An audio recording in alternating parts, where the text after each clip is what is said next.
அவ பேசுறது உங்களுக்கு கெஞ்சுற மாதிரியா இருக்கு? அத்தை, அவ ஏதோ பெரிய ஃபங்க்ஷன் பண்ண போற மாதிரி ஊரையே கூட்டிட்டு வந்துருங்கன்னு அவங்க அப்பா கிட்ட பேசிக்கிட்டு இருக்கா. அவ விட்டா ரேடியோ செட் வச்சு மேல தளத்துக்குலாம் ஏற்பாடு பண்ணிடுவா போல. நிஜமாவா? ஆமா அத்தை. அங்க பாருங்க, எல்லாம் நல்லதே நடக்கும். ரொம்ப நம்பிக்கையா பேசிக்கிட்டு இருக்கா. அவ என்னமோ மதனையும் மடக்கிட்டான்னு தோணுது. சரிம்மா, வைக்கிறேம்மா. அத்தை, மழை வேற வரும்னு நியூஸ்ல சொல்றாங்க. வாழைக்கெல்லாம் முட்டு கொடுத்து வைக்க ஏற்பாடு பண்ண சொல்லணும் அத்தை. அப்புறம் எல்லாமே நாசமாயிடும்.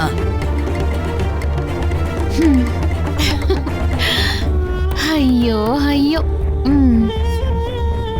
அத்தை, பாத்தீங்களா அத்தை, எப்படி நக்கலா சிரிச்சிட்டு போறான்னு? அவ கண்டிப்பா ஏதோ பிளான் பண்ணி நம்ம திட்டத்தை முறியடிச்சிட்டான்னு தான் தோணுது. அத்தை, நீங்க முதல்ல அந்த மதனுக்கு போனை போட்டு என்னாச்சுன்னு விசாரிங்க. பண்ணுங்க அத்தை.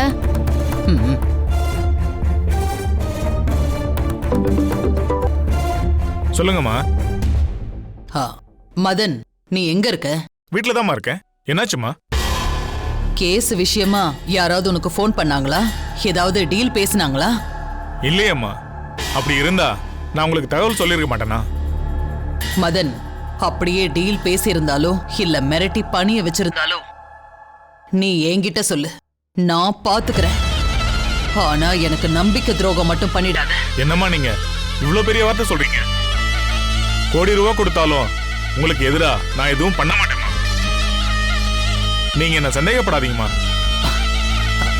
ஒரு சின்ன சந்தேகம், அதான் கேட்டு தெளிவு பண்ணிக்கலாமேன்னு கேட்டேன். அப்படி என் மேல என்னம்மா சந்தேகம்?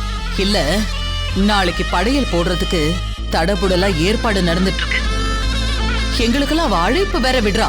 ரொம்ப தெனாவட்டா வேற பேசுறா. நாம இவ்ளோ தூரம் வேலை பார்த்தோம். இவ எந்த நம்பிக்கையில இப்படி எல்லாம் பேசிட்டு இருக்கான்னு எனக்கு ஒண்ணுமே புரியல. அதனாலதான் உன்கிட்ட கேட்டேன். யாரும் எதுவும் என்கிட்ட பேசலாமா? நாளைக்கு அந்த பொண்ணும் சரி அவங்க அப்பாவும் சரி நிலத்துல கால வைக்க முடியாது. அப்படி மீறி வச்சா மதன் யாருன்னு நான் உங்களுக்கு காட்டுவேன். நீங்க தைரியமா இருங்கம்மா. சரி மதன், எனக்கு இதுவே போதும். நான் உன்னை சந்தேகப்பட்டு பேசினத மனசுல வச்சுக்காத. ஏன் கண்ணு முன்னாடியே அவ அப்படி நடந்துகிட்டதும் எனக்கு லேசா குழப்பம் வந்துருச்சு. அதான் யோசிக்காம கேட்டுட்டேன். நீ அதை அப்படியே விட்டுடு.